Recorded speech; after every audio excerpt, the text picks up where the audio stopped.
salah satu desa yang terletak di tengah pusat kota.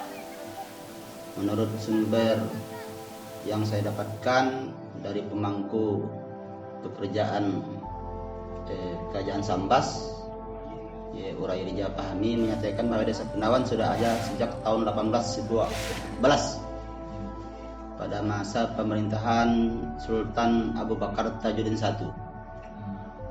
Jadi desa Pendawan sudah ada dan merupakan satu desa tempat pertahanan atau benteng atau boleh juga disebutkan kubu pertahanan Kerajaan Sambas yang terakhir di desa Pendawan yang namanya sekarang Pendawan, karena pada masa itu ada serangan dari penjajah Inggris untuk menaklukkan Kerajaan Sambas. Di Pendawan inilah tempat pasukan terakhir bertahan. Setelah jebol kota ini, baru Inggris bisa membakar satu desa yang kita kenal dengan nama desa Kampung Angus.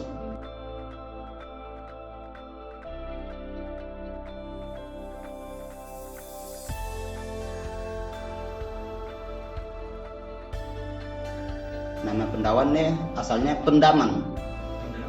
Pendaman maksudnya adalah tempat pasukan yang dipendam atau yang disembunyikan, boleh dikatakan pasukan rahasia lah. Ada yang saya katakan sebagai pasukan terakhir pertahanan di Sambas adalah pendam atau berbentuk kubu-kubu. Adalah namanya pendaman atau kubu pertahanan adalah istilahnya. Mungkin di masa penjajahan Belanda untuk menghilangkan nilai heroik atau nama sejarah kepahlawanan, desa yang bernama Pendaman diubah menjadi Pendawan. Jadi huruf M diubah menjadi W gitu menurut keterangan kepala desa almarhum Samsudin Ahmad. Sampai sekarang lah kita kenal nama desa itu Desa Pendawan. Pertama namanya Pendaman pada tahun 1812. Pendirinya seorang nakhoda pelaut kemungkinan berbangsa Bugis bernama Nakhoda Bancang. Jadi desa Pendawan tuh mayoritas penduduknya etnik Tionghoa, yang jelas mereka itu berbisnis, yang punya tokoh lah dalam hal berdagang. Jadi yang sisa sekitar 30% itu etnik Melayu. Jadi ada yang kerja sebagai pedagang kue atau pedagang online, dan banyak yang bekerja sebagai kuli bangunan. Ada juga sebagian sebagai pekebun. Ada pegawai negeri sipil pun ada, campur-campur lah. Tapi mayoritas memang berdagang, orang etnik Tionghoa.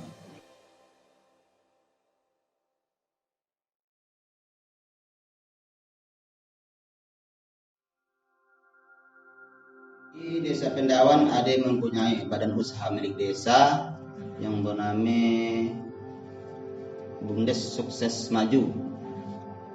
Didirikan pada tahun 2017. Jadi unit usaha yang dilaksanakannya produksi batako. Kemudian desa Pendawan mempunyai lembaga keswadayaan seperti PKK, Karang Taruna, LPM ya. Jadi kalau PKK ya, mereka punya kegiatan seperti arisan, ada kegiatan kerajinan, membuat abon, keripik, dan Karang Taruna demikian juga membuat ukir-ukiran, mebel ya. Di desa Pendawan ada di bidang pendidikan mempunyai satu SD 7, di negeri 7 namanya, ada di RT 12. Kemudian ada PAUD, 2 buah PAUD, satu bernama PAUD Anak Bangsa di RT 12 dan satunya PAUD Puspa Putih. Kemudian rumah ibadah ada dua surau, 2 kelenteng, dan 1 masjid Miftahul Jannah.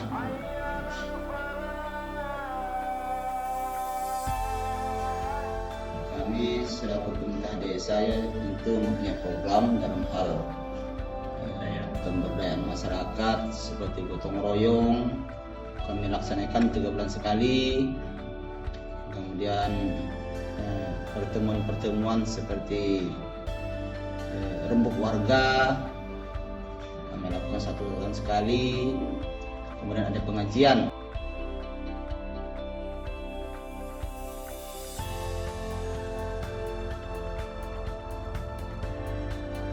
Jadi saya sewaktu pencalonan kepala desa kan punya visi dan misi. Di visi dan misi saya menuju desa yang maju dan berwibawa. Jadi tentu harapan saya selaku kepala desa nanti setelah habis periode saya pada tahun 2023, visi dan misi saya bisa terwujudlah. Desa Pendawan menjadi desa yang maju dan bisa dikatakan disegani lah, untuk desa tetangga. Nah, sekarang kami lagi giat-giatnya membangun, terutama dengan masuknya program Kotaku dari pusat yang sangat-sangat membantu kami dalam bidang fisik pembangunan. Jadi sekarang desa Pendawan itu yang tadinya berkategori desa terdampak kumuh, nah sekarang berkembang menjadi desa berkembang, naik singkatnya. Jadi harapan saya tentu untuk mencapai visi dan misi, tentulah saya mengharapkan kerjasama dari seluruh lapisan masyarakat. Tentu saya sangat mengharapkan saran dan kritikan yang sifatnya membangun lah dari masyarakat, yang tentunya tidak bisa saya laksanakan sendiri. Dan perangkat desa tentunya harus ada dukungan dari seluruh masyarakat desa Pendawan, dan mudah-mudahan nanti visi dan misi saya terwujud. Saya ingin menjadikan desa Pendawan ini desa yang maju, berwibawa, dan insya Allah bisa menjadi desa mandiri.